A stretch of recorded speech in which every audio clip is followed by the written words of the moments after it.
adding some basic arm movements with that, okay? I will be surprised if even half of these kids you start introducing side breathing, okay? To introduce the side breathing, I would again start on the stairs. You can either have them hold a kickboard or a barbell out in front of them with their face in the water like this, or you can have them face the stair and hold on to the stair. And again, when I'm introducing the side breathing, I actually get behind them and I move their arms for them so they understand. So I would take their arm, I would say, okay, exhale. While they're exhaling, I would physically move their arm like this. And then I would say, all right, you're going to turn, you're going to listen for the fish under the water, keep your ear in the water, I want you to listen, turn your head to the side, look to the side, maybe look at my hand, look at me, look at that number, look at that person, look at the tree, okay? Keeping your ear in, pretend there's fish, you're listening underwater, okay? Take your breath, put your face back down, exhale again. And I would just have them get used to doing this motion over and over and over, okay?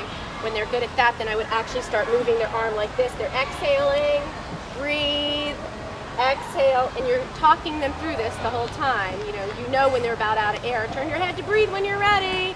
You can move their arm for them. Okay, when that seems to be going well, then you can start moving both of their arms for them. Okay, then you can have them practice with the barbell. Okay, one arm at a time. Okay, that's how I would introduce the side breathing. But again, probably with this group, if they're close to being able to do that, they're already on tadpoles, so this is something you may not even get to. The biggest mistake that you can make with these kids, I think, and I think Ms. Moss would agree with me, is introducing something too fast before they're ready, okay? They will benefit by becoming really strong kickers with their face in the water. That's the biggest thing to help their swimming for years and years and years and years. You cannot spend too much time on that.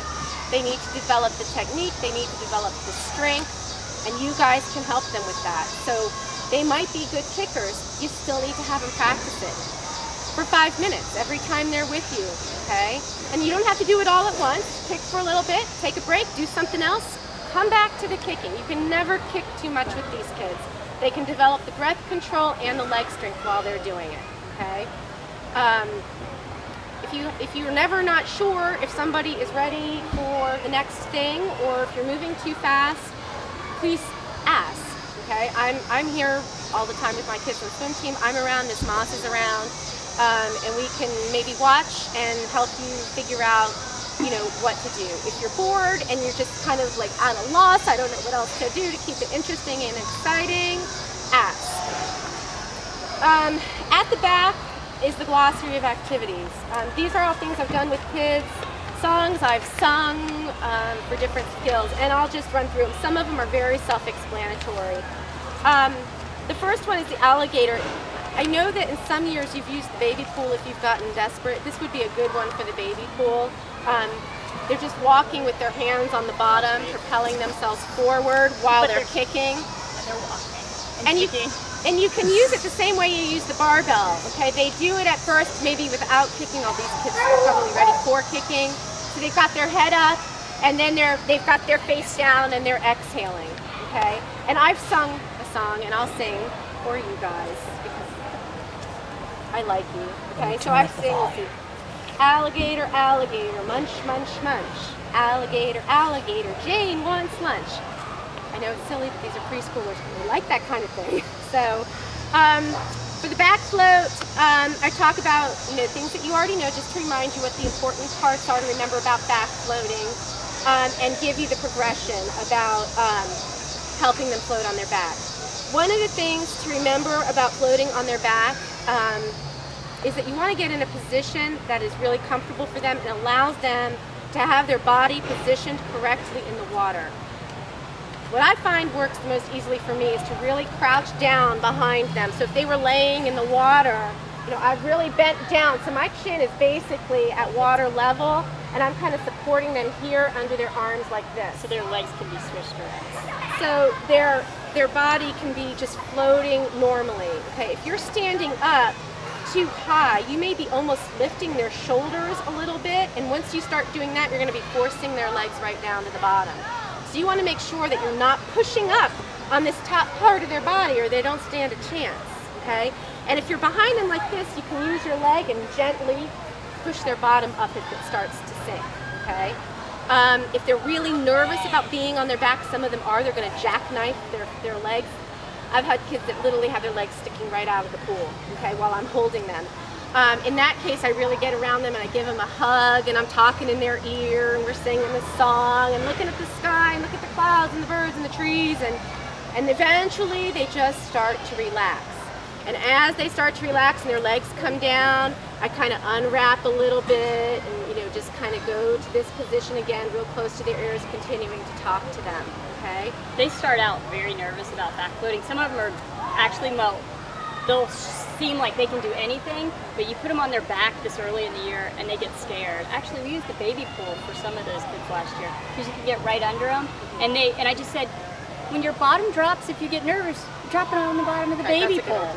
And that really worked. And don't let go unless they say, I'm okay. And then just slowly let go. And you'll know when you'll feel their body start to float if you're holding them right Relax. here. And then you can kind of stand up. I've done that, and then you look over and you're like, hi, and they think that's really cool, and then you can kind of move your arms, you know, out here or up to their head a little bit and just slowly let go. And if you're concentrating on them, you'll know if they're feeling comfortable with you continuing to give them a little bit more independence, and maybe you can even get out to their arms. If they're not floaters, and some people just don't float that well, you know, to have them wave their hands in the water just a little bit. A lot of little kids don't really have this problem. They float pretty well. But it sometimes just makes them feel more comfortable too, and just keeps their bottom up a little bit better, okay, if they just allow them to wave their arms in their water out to their sides. It's a big trust issue with them back floating. It's confidence and trust. And if you have one person in the group who could do it really well, use them first. So they go, oh, okay. And model. Did it. Don't forget to model. Now, once they've got their back float, you can even introduce the barbell on the back, okay? So they're floating on their back, they can hold the barbell right there. Some of them might hold it up towards their chest a little bit more, that's fine too. And they'll be floating with the barbell, and then you can start introducing the kicking. Back kicking is hard with the little kids. They want to, you know, do the popcorn knees, so that they're really, you know, kicking like this instead of from the hip. So you're going to have to probably move their legs for them, okay? If they've got the barbell, you can get at their feet and move their legs the right way. Again, model. I've had kids sometimes sit on the stair holding here, you know, and then stretching their legs out and moving for them. If I'm helping them and we're not using the barbell, okay, you can kind of put their head on their shoulder and then their shoulders under your chin and their head's resting here. They're little enough you can reach around like this and grab their thighs and their knees and physically keep them from doing that pop, you know, popping their knees up and go like this. You're going, I'm almost certain for all these kids, you're going to have to physically move their feet.